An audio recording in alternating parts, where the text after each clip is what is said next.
Still have my check engine light issue on my 2002 Silverado. I've got a part here today that hopefully is going to take care of that problem. It is a EVAP canister, charcoal canister. And I did some searching a lot online and was having problems making sure I got the right one, because they were saying the one that I got here was not for my truck. So it looks to be a direct replacement. It's exactly the same ports and everything. This is the Dorman number right there, 911-197. Okay, it is exactly the same in physical appearance.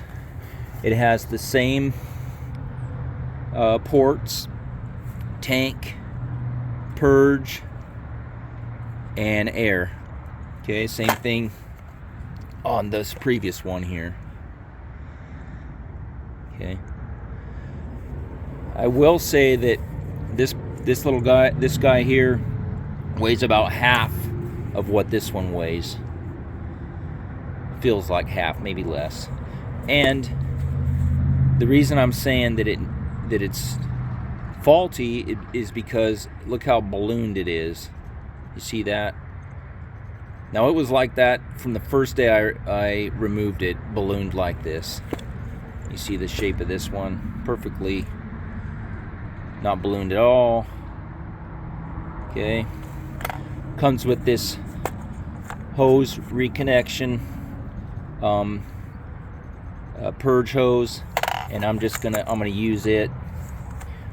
I have read that sometimes the problem can be just in the seal on the connections here, or could be a hose. I doubt that it's going to be a hose, but we're going to replace with this one anyways, and we're going to lube these up, put them together, and start it up and see if that check engine light goes out. So we'll get back to it. This is to give you a location of that canister. Here's the fuel tank. It's right there in front of it. So it's real easy to access. All the plumbing's on this side of it. So you take that one bolt loose right there, and then it comes down. There's a bracket that holds it in tight after that bolt is tight. So you take that bolt loose, and it's easier to get the lines off once it's down hanging. Okay, we're gonna give it a start up and see if that light goes out.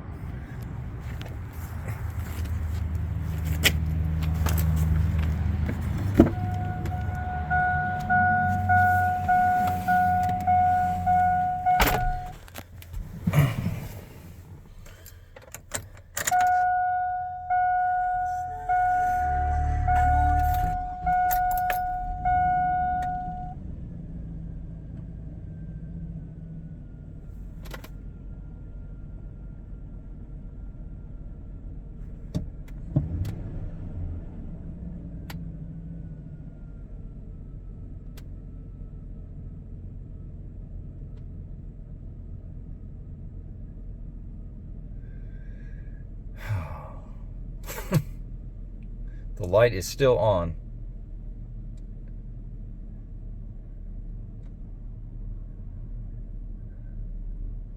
So my brother-in-law's telling me that that light has to be turned off through a scanner, I'm thinking.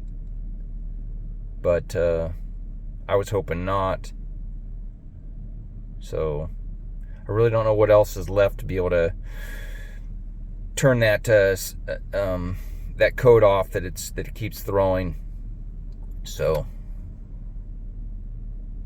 I guess I'm gonna have to do that.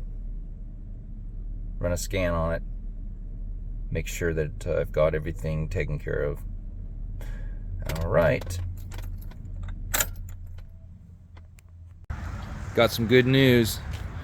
Finally made that check engine light go out.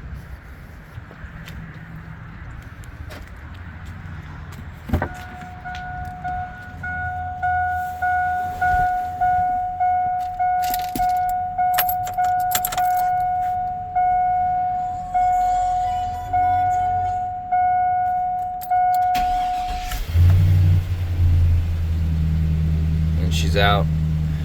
So what I had to do is take it to a buddy that had a scanner, and you can't do it with a cheapy scanner. It's got to be, you know, something that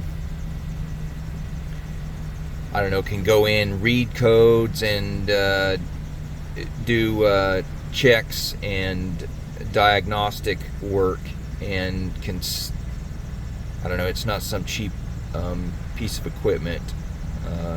It's not something I want to buy. So anyways, took it to somebody, and he turned off the codes for me. Actually did a test, you know, to see what else was issues that it might have had. So glad to have that turned off. I never noticed any problems with it running, but it was an EVAP code was what it was. I don't remember the number, 44 or something, I don't remember, but anyways, she's fixed. Next project is rocker panels. Got to replace all that down there on the cab part. Just the cab, the whole rocker, lower rocker there is pretty much rotted out, so I'm gonna cut it out and put in new rockers. So anyways,